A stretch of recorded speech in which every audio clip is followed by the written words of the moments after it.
Now available in paperback and Kindle Unlimited. Isis, Escape from Transylvania. The goddess next door and John Haynes must escape a horde of vampires on the hunt in this horror-filled Isis series adventure. Get Isis, Escape from Transylvania in paperback and Kindle Unlimited today. I had been eager to take a look at Tales from the Hood 2 because the way Keith David portrays the devil in Tales from the Hood 2 is very similar to the way I wrote Lucifer in my novel The Temptation of John Haynes. Unfortunately, I didn't listen to YouTubers like World Class BSers and many others who had said that Tales from the Hood 2 was one of the worst movies they ever saw, and I paid the price for not listening to those YouTubers because they were absolutely right in calling this Tales from the Hood 2 one of the worst movies ever made, and it just boggles my mind that black filmmakers could produce a film more racist than minstrel shows of the 1920s, but with Tales from the Hood, here we are. Now, Tales from the Hood is supposed to be a horror movie. That's what Spike Lee and Rusty Cundiff tell us. However, as you watch this movie, you soon learn that this is not a horror movie. It is far left propaganda masquerading as a horror movie. And in this so-called horror movie, we have Spike Lee and Rusty Cundiff taking a jab at Donald Trump in their own dysfunctional way. Now, the film opens up with the devil driving it in an Escalade to see Dumas Beach, a politician and a businessman that Spike Lee and Rusty Cundiff created just to be a stand-in for Donald Trump. And your beach is developing this robo-patriot, a robot who will be the future of law enforcement that will make America great again. And to make the robo-patriot really great, your Dumas Beach has asked the devil to come to tell it some stories because it's a learning robot, and the information it imbibes will allow it to understand why it needs to go after all of these pesky Afro-American Negroes. And these stories are so racist, I had to wonder if a Ku Klux Klansman made these stories, because these stories are so ignorant and so slanted, they only could come from the mind of a racist. And the first tale, oh, good gravy, this is one of the worst things I ever saw. And I can't believe a black man took the time to write something this racist. In good golly, we have a attempt to make a commentary on the images of Jim Crow racism that's so disgusting, it's not funny. Now, this story starts with a white girl and her black friend going to visit a black museum filled with racist propaganda. And during the visit to this racist museum, we get a great scene, which is only one of the only great scenes in the movie, where an old black man talks about branding. And he talks about how people aren't branded just like the slaves were with a hot iron, but they get ideas branded in their mind. And the irony is, it seems like Spike Lee and Rusty Cundiff had ideas branded in their mind because the way they present the whole concept of the Gollywog doll shows that they didn't do their research and they didn't understand why these racist images and racist materials are offensive to black people. Because as someone who did read the website for the Jim Crow Museum, I understand what the Gollywog was all about. It was a caricature made to represent black men, and represent black men as childlike figures similar to the Sambo. But in this film, we get a surface story about the Gollywog, and we get this white girl who is so fixated on this Gollywog doll because she said she had one when she was a little girl, and that's not logical because a teenage millennial would not have a Gollywog doll because no one manufactures them anymore. But she says she had one, And her black friend takes no offense to this. Now, I know many Afro American Negro women out there usually give things a pass because they want to be close to white women, but seeing it depicted here, that was mind boggling because a millennial black girl, again, would take offense to this if she was going to college because for her, she would see this image and again be offended by it. But in this film, she's not offended by it, and she's so caught up in being the best friend of the white girl that she's going along with this. So the old man then, after the branding sequence and the girl making an offer of money to buy the doll, tells her that the doll is not for sale. And what she does after being denied the doll is go get her brother and her black friend, and they'd go to break into the black museum to steal the doll. And in that sequence of scenes where they go to steal the doll, we get some of the most disturbing images of black people in this scene. Because in this scene, we have the black girl, and she then puts her arms around a whipping post, which was designed to beat slaves, and her white boyfriend decide to pretend to act like a slave being beaten by a master or an overseer. And that scene was horrific, not in the traditional horror movie way, but it's horrific in the fact that we have a black filmmaker putting a scene of a black woman being beaten like a slave and making it look like some sort of joke. And this is what's really troubling about Tales from the Hood 2, is that, again, in its attempt to promote identity politics, it breathes brand new life into old stereotypes about black people. And that's one of the most troubling things about Tales from the Hood 2, is that in its attempts to take shots at Donald Trump, they literally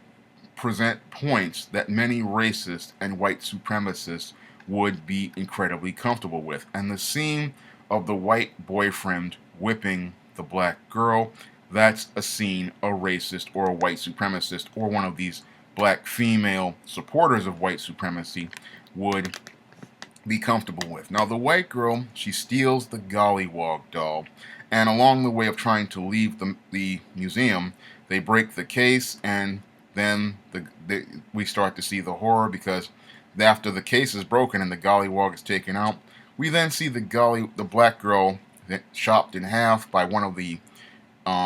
images for the restaurant that had a coon image chop her in half. We then see the slave, then not the slave, but the white man whipped by the Gollywog doll, and then we see the white girl doing something that is extremely disturbing, pretending to have sex with the Gollywog doll. And to conclude this absolutely disgusting story, we get a sequence saying that it's 9 months later, and the white girl is going to die having the doll's baby.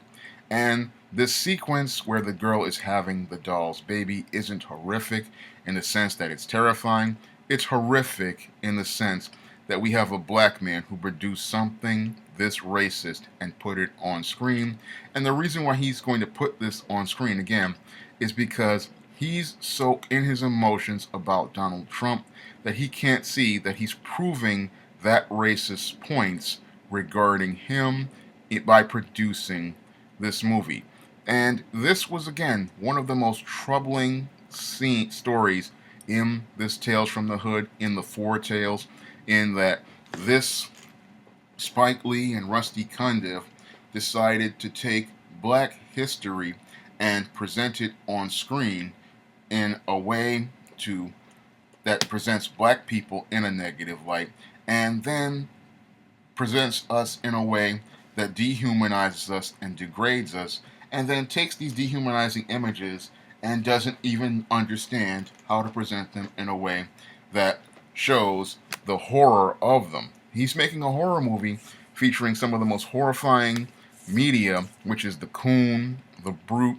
the Sambo, the Gollywog. These are racist images, and the way he presents them literally brings them back to life in the most troubling way. And again, this is really troubling because it comes from a black man. Now, the second tale is a disjointed one that involves a group of thugs who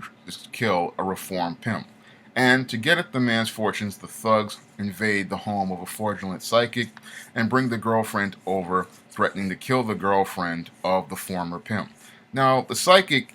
somehow gets powers and kills the guys, and then goes to pimp the white folks in the new white man's bodies he possesses. Now, this story was a disturbing one because, again, it reinforces more stereotypes about black men, and it says the only way a black man can really achieve success is to be white. And that's, again, a really troubling thing to put in a black horror story, to show that in order for this black man to really achieve the success he wanted to achieve, because as a former pimp, he was trying to atone and he was trying to do right in his community, but the only way that he could do right in his community is to be a white man. And in between these sequences in the wraparound story, we have the racist white man sitting there enjoying all of these stories and asking the devil to tell him more stories so that the robot can get a better understanding of why Negroes are so bad and why Negroes need to be annihilated. And again, it's just so troubling to see this type of horror movie come from black men, and black men who know better, like Spike Lee and Rusty Cundiff. I'm going to go into why they know better in depth after I finish deconstructing and dissecting these incredibly racist stories. Now, the third tale is also very troubling because it reinforces the idea that black men are sexual deviants. And that's another racist stereotype that white racists have about black men. Now, these two sexual deviants are posing as Hollywood agents, and they take some women over to a expensive home to play some games, and then after giving the women some drug drinks, they then cart them upstairs to strip them of their clothes and then attempt to rape them. And that was a very sick thing to see them presenting on screen because, again, it just is sick to see them present this in a movie and think that this is some sort of entertainment. And as the guys are setting up their video to participate in their sexual deviancy, they soon find out that there's nothing that can be filmed because the women don't appear to be there. And the reason why they don't appear to be there is because the women are vampires. And the way they present vampires shows that these writers did absolutely no research on vampires or vampire lore, because after being bitten for the first time by the female vampires, these guys don't become undead on the first bite, and the women just drain them of a little bit of blood. That's not something Bram Stoker wrote in his Dracula, but in Tales from the Hood 2, we're supposed to believe it's supposed to be a logical sequence. And it's mind-bogglingly stupid because, again, anyone who has studied vampires and vampire lore know that when vampires feed, they drain all the blood from a body, and that person becomes an undead. But not in this movie. They just take a little bit to knock the guys out, and then what they do after that is take the guys down into their home, put them out into this room, and they leave them to be eaten by the others, people who had become either undead or zombies. It doesn't make any sense, but they leave them there, unlock the cages, and then let these creatures go to eat them in the way a zombie would go after someone. But that makes no sense because when someone is bitten by a vampire, they become undead, they have no blood in them, and the people who were in there with the bloodlust, they would have joined them but instead they leave them to a fate where they're supposed to be bitten by this vampire in the way a zombie needs to be eaten up like human flesh. Just mind-bogglingly stupid, but it's there because Spike and Rusty could not write an ending because they didn't do their research, and they're so caught up in their zeal to malign Donald Trump that they can't even put together the components for a decent vampire story, something a writer like myself has done in 3 ISIS series books your Spike Lee and Rusty Cundiff couldn't do for a simple Tales from the Hood 2 story, and that just shows how incompetent these filmmakers are. Now the 4th tale, this is one that just makes my blood boil, because these jerks go out of their way to desecrate the name of the late Emmett Till in their commentary about black people going out of their way to be black conservatives and go out here and vote for people like Donald Trump. Now, this is something that Rod Serling would never do on his Twilight Zone, because Rod Serling, a master craftsman of the horror genre, understood the idea of telling his story in between the lines. But here with Spike Lee and Rusty Cundiff, and in this 4th story, they want to try to channel Rod Serling and come up with Tyler Perry. And in this Tyler Perry Twilight Zone type story, we have a heavy-handed, preachy, and misinformed tale where we have this black conservative with a pregnant white wife who is shamed by his family and the ghost of Emmett Till, the 4 girls who died in the 1950s church bombing, Dr. Martin Luther King Jr., Medgar Evers, and many others who sacrificed their lives in the civil rights movement. And these ghosts of Emmett Till is destroying the baby inside of the white woman. And this is another mind-boggling scene, that you have the ghost of Emmett Till destroying this black conservative's baby because he supports this white racist, what we're supposed to believe, conservative politician, and he is working for this white racist so-called conservative politician, and that's the reason why Emmett Till is supposed to be destroying this white woman's baby. And I listened to that scene, and again, it just is one of the most disgusting things I ever saw. And as this horror story is going on, we get a reenactment of the murder of Emmett Till, and in this sequence, we get as this woman's baby is dying, the white woman then turns on the black man and then runs to join the Klan Patrol, which are wearing white outfits, Nazi helmets, and they come to beat up the black man. And as they're beating up the black man, Emmett Till then tells him that he needs to make a sacrifice. And that sacrifice is dying, committing to the Democratic Party. And that's when I had a WTF moment, because as someone who studied black history, he's sitting there talking about that this man has to make a sacrifice and die committing to the Democratic Party, when it was the Democratic Party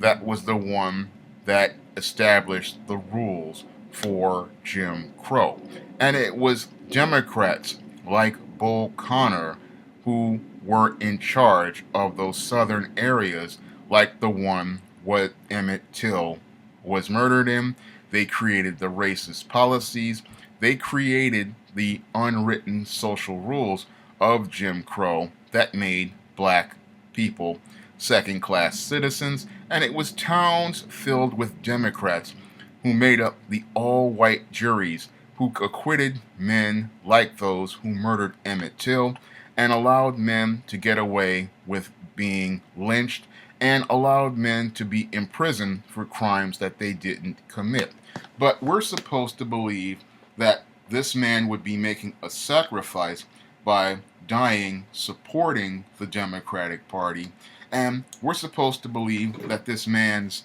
sacrifice is going to help advance black people. This one story shows how politically retarded your Rusty Cundiff and your Spike Lee were, and how, again, they are so caught up in their zeal to malign Donald Trump and take shots at Donald Trump that they did not do any research on this Democratic Party and all of the racism and white supremacy that the Democratic Party supported back during the Jim Crow period and continue to support today, because it was a Democratic President, Barack Obama, who did nothing when his Attorney General, Eric Holder, let George Zimmerman get away with the murder of Trayvon Martin by refusing to file federal civil rights charges. And it was Democratic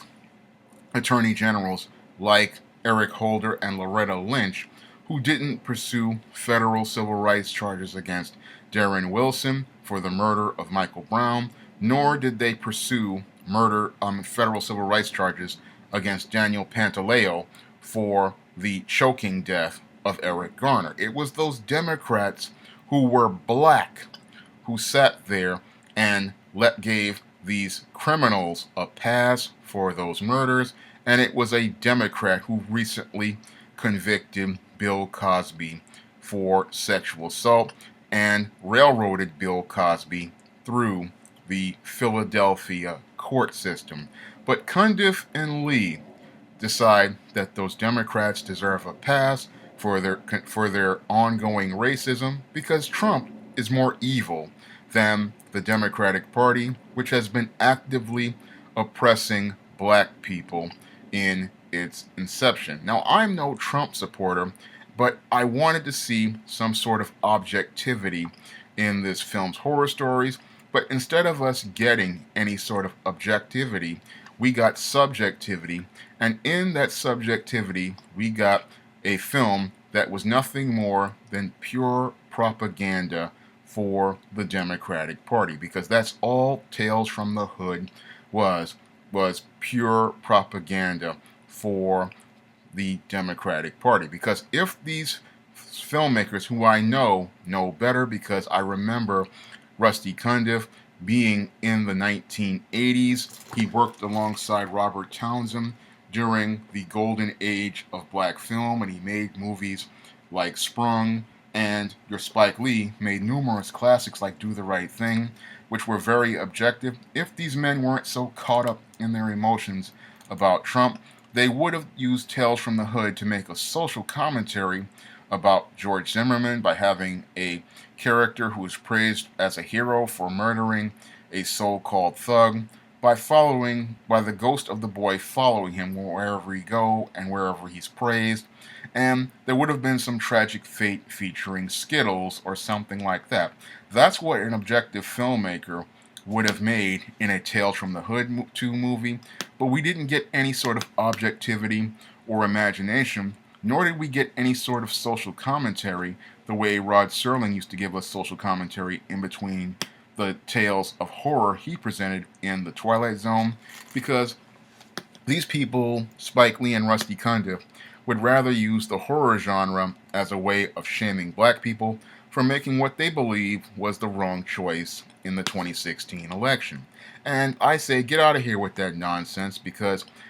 I came here for a horror movie featuring black people, not a lecture on who to vote for. And we don't get that many horror movies, but Cundiff and Lee blow the one rare chance we get to make this type of movie by turning it into a propaganda platform. And as those 4 stories end, we get a conclusion to the wraparound story, and Dumas Beach announces his greatest creation, the Robo-Patriot. And this Robo-Patriot looks like the retarded child of the 1990s Toy Biz My Pal 2 toy and RoboCop's ED-209. Now, I knew the budget for this movie was low, but the Robo-Patriot is like a special needs brand of robot when you see it on screen. Even Robbie the Robot from Forbidden Planet would laugh seeing this thing, because it, again, looks like a special needs child that was the formation of My Pal 2 and ED-209. And in a sequence similar to that of RoboCop's ED-209, we have the Robo-Patriot identifying criminals, illegal immigrants, and then he turns on his white slave masters due to all of the information that the devil gave it. And after getting all of that information from the devil, it kills all the white people in the room and then makes a dumbass bitch out of Dumas Beach by killing him. Now, your Dumas Beach thinks he's escaped, and he gets into the Escalade with the devil, where the devil drives him straight to hell, to be taken into the lake of fire by two of the worst demons I ever saw in a movie. I mean, I haven't seen special effects makeup that bad since the Halloween section of Party City on November 1st, but here we are with Tales from the Hood 2, showing us demons that look so bad they look like something out of a Party City store done by somebody with no imagination. Yeah, there's a horror in Tales from the Hood 2, but it's not the type that gives you chills or scares. In this disjointed and uneven anthology, your Spike Lee and Rusty Cundiff are too busy beating people over the head with their anti-Trump propaganda, and the horror that is in this movie is due to them destroying the legacy of black people and the history of black people in their efforts to take these shots at Donald Trump and present a film that is nothing more than their unresolved feelings regarding the 2016 election on screen. And in the greatest irony of Tales from the Hood 2 is that in their attempt to make that commentary about the 2016 election, they promote some of the worst and most racist stereotypes about black people and promote some of the worst images of black people on film, because every story featuring black people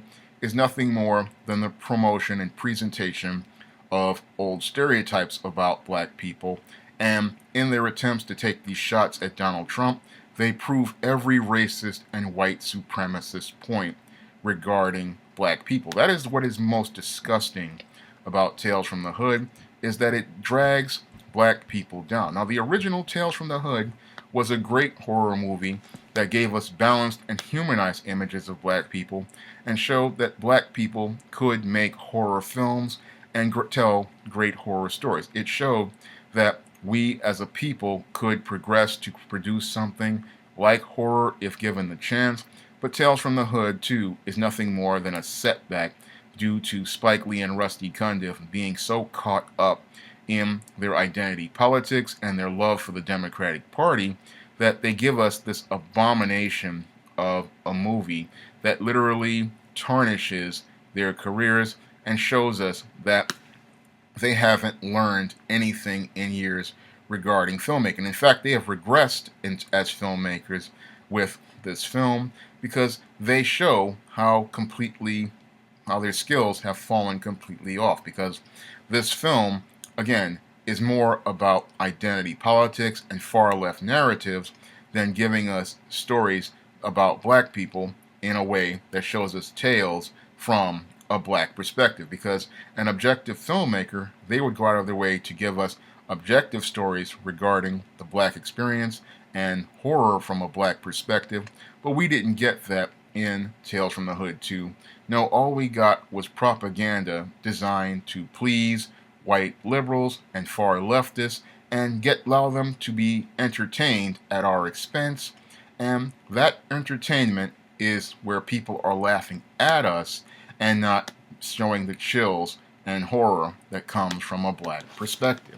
Now, after watching Tales from the Hood, all I can honestly say is that I know that Keith David could play a great Lucifer in a Temptation of John Haynes movie. And that's the only thing that I can say positive about Tales from the Hood 2.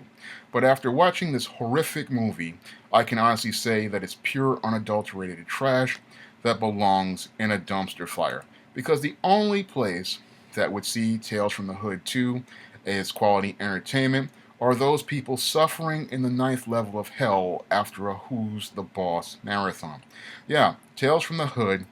is that bad, and I honestly believe that you need to avoid this movie like a disease, because Tales from the Hood 2 is the type of tale that sets black people back, makes black people look like a joke, and is nothing more than a glorified minstrel show designed to present far left narratives, identity politics, and it's a film that every black person needs to protest, because it's a shame that after the civil rights movement and the sacrifices made by people like Emmett Till, that we have black filmmakers so caught up in their emotions about Donald Trump that they cannot see how they are dishonoring people like Emmett Till, like Martin Luther King Jr., like Medgar Evers, and many others who died and sacrificed by going out here and making a film that runs their name through the mud. And that's what Tales from the Hood 2 does to the legacy and the memory of all those people who fought and died in the civil rights movement, and those people who fought against these minstrel images. It slaps them all in the face by presenting stories that breathe brand new life into these old stereotypes and desecrates everything that they stood for. All I can say about Tales from the Hood 2 is that this is a movie that I would never want to see again, and it literally changes my perception of Spike Lee and Rusty Cundiff. I used to respect Spike Lee and Rusty Cundiff before this, but after seeing this minstrel show, I see those men in a completely different light, and I see that they have literally tarnished their legacy in their attempts to take a jab at Donald Trump. And it was a jab at Donald Trump that didn't need to be made, because they could have just made a straight horror movie and entertained everyone instead of making this minstrel show that proved every point that racists made to be true. With this Tales from the Hood, we have a horror movie that is a horror to watch, but it's a horror to watch because it presents some of the most disturbing images of self-hatred, and it shows how deep the self-hatred goes in the minds of even the most enlightened people in our community. If you want to see what inspired me to make Keith David the Devil, you can pick up a copy of The Temptation of John Haynes on Amazon.com by clicking the link in the description box. And you can pick up the sequel to The Temptation of John Haynes, The Man Who Rules the World, at Amazon.com. And the start of the John Haynes series, John Haynes, A Conversation with Death, there. And his appearances in ISIS featuring Night of the Vampires, Bride of Dracula, and Escape from Transylvania. And in those three stories, you'll get a horror story that follows the rules of horror and presents a positive image of black people in the horror genre. That's all I have to say for this video. You can comment, rate, and subscribe.